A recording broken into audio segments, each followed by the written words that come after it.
Ce dimanche 4 décembre 2022, Paul Elrarat était l'invité de Laurent Ruquier dans Les Enfants de la télé. Lors de la chronique de Thierry Métral, l'ancien champion des 12 coups de midi n'a pas hésité à la reprendre, à la suite d'une mauvaise information. Comme chaque semaine, Laurent Ruquier donne rendez-vous aux téléspectateurs de France 2 pour une nouvelle émission des Enfants de la télé. Tous les week-ends, il accueille de nouvelles personnalités pour vivre de nombreux moments hilarants. Et comme à chaque fois, les invités en prennent pour leur grade, avec des vidéos et images casseroles exceptionnelles. Depuis la rentrée 2021, un ancien membre emblématique de l'émission a fait son grand retour. Il s'agit de Thierry Métral, quelqu'un qui a débuté aux Enfants de la télé, il y a 25 ans.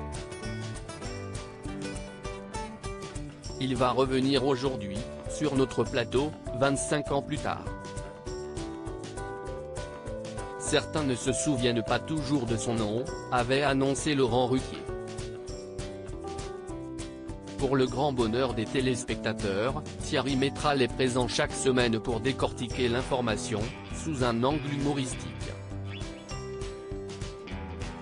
Ce dimanche 4 décembre, Laurent Ruquier accueillait Patrick Bruel, Julie Fuchs, Lisandro Cucci, Laurie Tillman et Paul Elrarat, l'ex-star des 12 coups de midi. D'ailleurs, ce dernier n'a pas hésité à se montrer toujours à l'affût de la moindre erreur. Paul Elrarat, toujours à l'affût pour sa chronique régulière, Thierry Métral, celui que l'on surnomme le chirurgien de l'image, est revenu sur quelques séquences hilarantes, liées à la Coupe du Monde de football 2022, qui a lieu au Qatar jusqu'au 18 décembre prochain. Dans le but de défier les invités de Laurent Ruquier, Thierry Métral leur a demandé de trouver des erreurs, dans plusieurs vidéos liées au sport.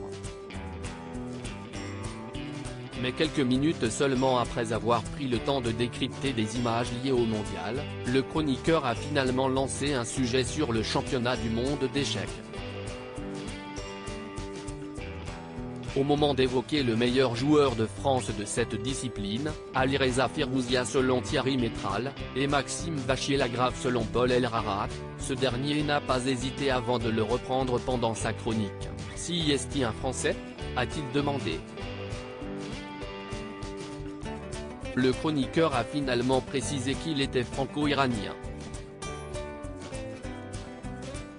Alors quelques secondes plus tard, Laurent Ruquier a confirmé que le numéro 1 français d'échecs était bel et bien Maxime Vachier-Lagrave.